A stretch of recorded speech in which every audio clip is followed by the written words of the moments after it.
Welcome to the show, everybody. Today on Lex's World, we're going to quickly go over how to dry and cure cannabis properly, cheaply, and easily, just the way I like it. So here we go.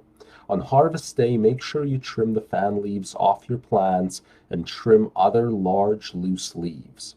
Then cut off whole branches or even entire plants at the stem and hang them up by either wire or coat hangers. Whatever you can find is fine. Some people like drying racks or trays, but I'm personally just a bigger fan of hanging to dry because you don't have to flip buds to prevent flattening, and it's easy to do some follow-up trimming on the go that way. Ideally, the drying room should be dark with humidity between 45 and 55% and with good airflow and circulation to prevent any mold. This is why a lot of home growers who don't grow big multi-stage operations just use their flowering area as their drying area, since they already tend to be able to have those conditions under control in there with the lights off. Your cannabis will now hang there like that for about a week. Your plants will lose a lot of their moisture content in the first 3 days especially, and will change in appearance greatly. Depending on conditions, it could be anywhere from, I'd say, 5 days to 12 days to complete the drying. The higher your humidity, the closer you'll be to that 12-day mark. You will know it's time to move to the next step when the buds start to feel a little bit crunchy to the touch, and when the small branches on the plants snap instead of folding when you try to bend them. Once that's happening, it's time for the final cure.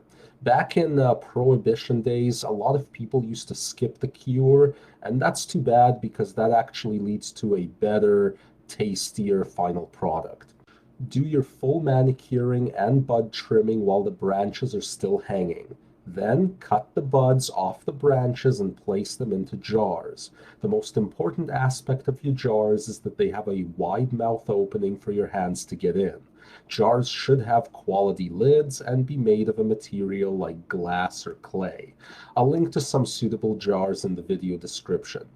Fill up the jars all the way, but don't stuff cannabis in there. Make sure it's just a little bit loose. It's actually still going to shrink quite a bit from here. For the first 3 to 4 days in the jars, you're going to open up the lids for about 20 minutes at a time, twice per day. Especially those first days, you should notice that every time you open the jars and feel inside, the buds feel re-moisturized.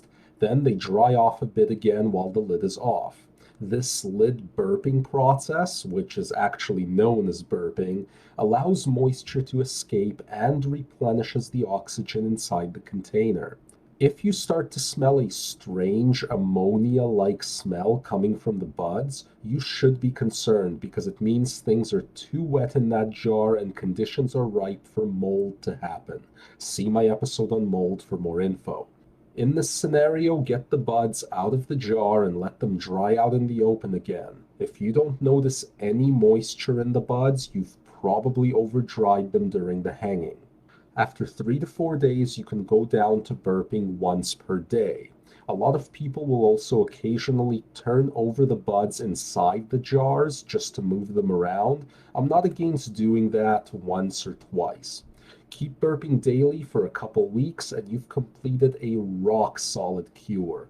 Your cannabis should now have an ideal flavor, smell, and appearance. Additional storage in the jars without burping for 6 to 8 weeks can take flavor and appearance to the next level. Unfortunately, people only tend to have so much patience for curing, especially for personal use, but it is what makes that extra bit of quality difference.